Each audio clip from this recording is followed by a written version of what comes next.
I couldn't have been happier, because not only could I go home and say we did this great thing for the Gulf of Mexico and that everyone came together to help us at our time of need, but I could also look at our great friends from other parts of the country and say, and there's a portion in here for the oceans. So that's how the bill came to the floor, and one of my proudest days of my 16 years here in the Senate was when this Senate voted under the leadership of Senator Boxer and myself and Senator Shelby, voted for this bill, the Restore Act, with 76 votes. I don't think the transportation bill itself just got 76 votes, just to show you how difficult it is to get 76 votes. Other than just, immaterial items, it's hard to get 76 votes for apple pie and Mother's Day greetings. But we got 76 votes, and I was so proud. Not only was it the right thing to do, a great help to the region that I helped to represent, but the Restore Act, even this terrible action that was taken on the House side, cannot diminish the really extraordinary victory of the Restore Act. And Mr. President, bills like this that basically will distribute anywhere from $5 to $20 billion to coastal restoration efforts, they take years, decades to pass. We did this in 2 years, working together, staying focused, building a support structure nationwide, from the business community to the environmental community. The Chamber of Commerce stepped up. American Petroleum Institute did their part as well. Many of the oil and gas companies stepped up as well. And with the coalition of environmentalists, business organizations, wildlife enthusiasts, we were able to get this significant bill passed.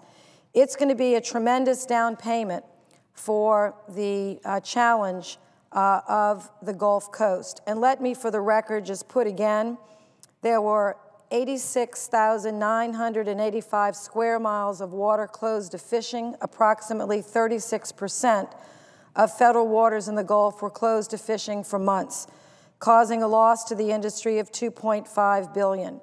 600 miles of Gulf coastline were oiled.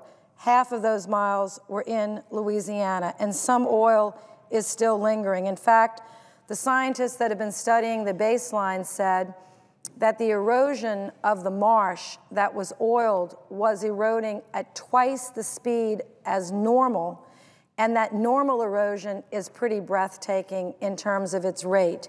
We have lost basically the size of the state of Rhode Island in the last 50 years, and if our delegation is not successful in continuing to have victories like this, it is conceivable that with the climate change that is happening, the rising of the tides and the frequency of these great storms, that at one day, if we're not successful in preserving these wetlands, which are wetlands of all of America, that drain 40% of our nation, that supply 40% of the fisheries to everybody, 80% of the oil and gas to everyone, that New Orleans will be existing as a city with a 30-foot concrete levee around it and everything else washed away.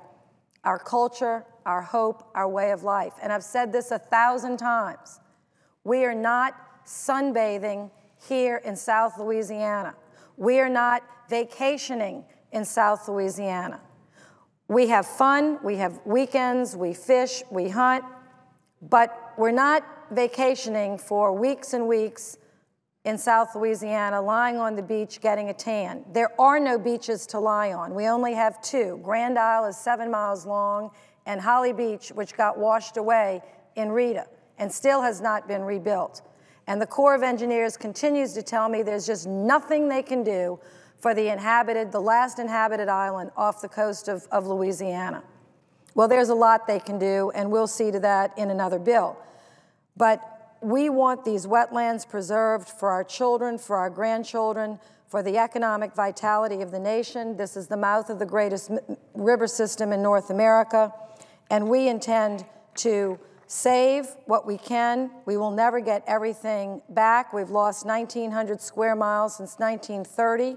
We lose 25 square miles of wetlands each year, and we lose a football field every 30 minutes.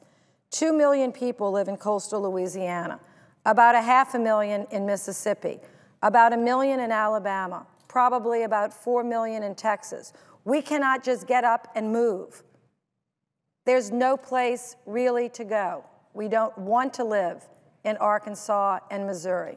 We want to live on the Gulf Coast, and we have been there since before this nation was a nation. And we are not leaving. We are tired of retreating. We know this can be done. We've been to the Netherlands. We've been to places around the world. Wetlands have been saved, levees built that don't break, and it's cost effective in the long run.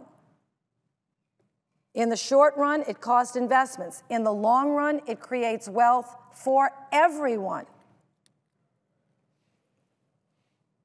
$3 trillion contributed to the national economy by the Gulf Coast every year. 17% of the national GDP comes from the Gulf Coast every year. 50% of all the oil and gas that fuels this nation comes from the Gulf Coast, and 80% comes from offshore. We intend to have a more robust revenue-sharing effort in the future. But until the day that that happens, and I am confident, as sure as I'm standing here, that it will, this restore money will go as a significant down payment to help jumpstart coastal efforts. And we're not doing it like every man or woman for himself. It's not a grab bag for governors. Senator Shelby and I carefully crafted this so that the money will be spent wisely, well, and efficiently in coordination with the federal and state government. Now, is it going to be perfect? No. I'm sure we're going to have some stumbling blocks. But this is unprecedented in its nature. This kind of public works effort has really never been undertaken in this great way. So the scientists hopefully will lead us, the engineers and designers will design what we need, and we can continue giving our best effort and hope to save a great place on this earth, and that is the great marshes of the Gulf Coast and the great delta that this mighty Mississippi River built thousands and thousands of years ago, and leave it better to our grandchildren than most certainly we found it. It's been a wonderful part of my life's work. It's been a worthy project to work on.